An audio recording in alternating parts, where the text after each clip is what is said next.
Supreme court के आज फैसले ने क्या वाकई में उन नफरती नेता मंत्रियों के मुंह पर तमाचा मारा है जो देश की महिलाओं के आबरू के साथ खेलते हैं।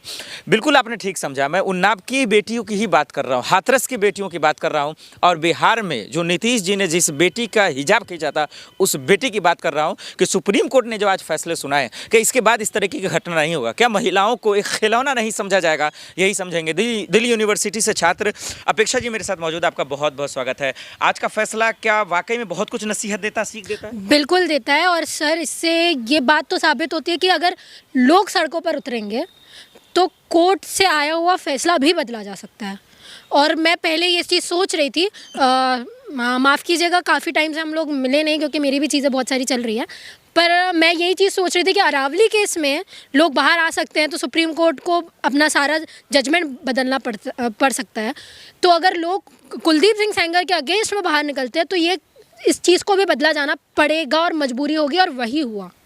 लोग उतरे, रोष हुआ, लगातार सोशल मीडिया ने इस चीज़ को दिखाया, आप लोगों ने दिखाया, और इसी के प्रेशर की वजह से ये है कि आज सुप्रीम कोर्ट को मजबूरी में ये कंडीशनल बेल ही क्यों ना हो, ठीक है, वापस लेना पड़ा। कुछ टाइम के लिए ही वापस लिया है, बाद में कभी भी कर सकते हैं ये चीज़। सवाल तो ये है, ये जो ओपी राजभर, बृजभूषण शरण सिंह फैसले का स्वागत कर रहे थे, ही यहाँ कैमरे पे हंस रहे थे, इन पे कार्रवाई कब होगी? जल्द होगी। अब देखिए धीरे धीरे क्या है ना, अब लोग थक चुके हैं इन सब चीज़ों से। वो लोग बीजेपी का कहर देख रहे हैं। लोगों को अब समझ में आ रहा है कि एक्चुअली में क्या करना चाह रही है बीजेपी। लोगों को ये चीज़ समझ में आ रही है ना। और इन सब घटनाओं के बाद में सर लोग ये भी समझ रहे हैं कि हम लोगों को अब आवाज़ उठानी पड़ेगी। तो अभी कुलदीप सिंह सेंगर की बारी है, आने वाले टाइम में ओपी राजभर सबकी बारी आएगी। के मंत्री हैं और जब ये फैसला जमानत मिलने की बात आई तो ये लोग जश्न मना रहे थे, हंस रहे थे, खुश हो रहे थे। हाँ, मैंने देखा उनका वीडियो कि भाई क्या फ़र्क रह गया है आज के टाइम में। सर ऐसा हो गया है कि स्टैंड अप कॉमेडियन पॉलिटिक्स कर रहे हैं और जो हमारे पॉलिटिशियंस हैं वो स्टैंड अप कॉमेडी कर रहे हैं।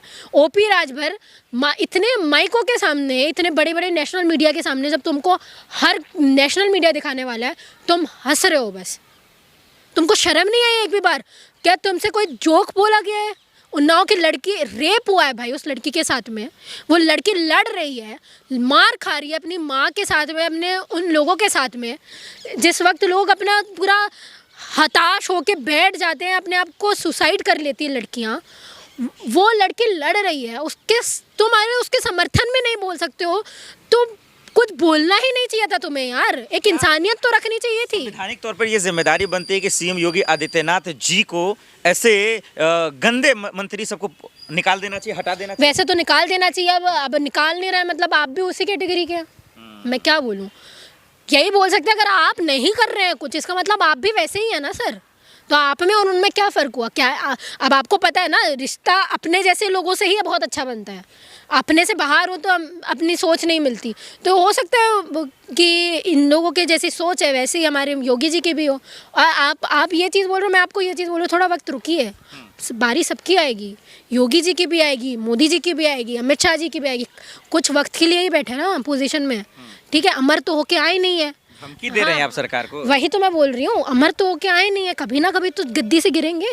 कांग्रेस का भी टाइम था, 70 साल तक उसने भी राज किया, पर गिरी उसके बाद वो भी, ठीक है। और ऐसा गिरे कि आना मुश्किल हो रहा है अब उनका, तो गिरेंगे आप भी, वक्त आपका भी आएगा, घसीटे आप भी जाएंगे। ये मंत्री नेता बेटियों को खिलौना क्यों समझ रहे हैं, उसको इतने हल्के में ले क्यों रहे हैं, जबकि एक से बढ़कर एक कानून है, कोर्ट है, जज है। देखिए मैं आपको बताऊं, हर चीज़ धर्म से जुड़ी है।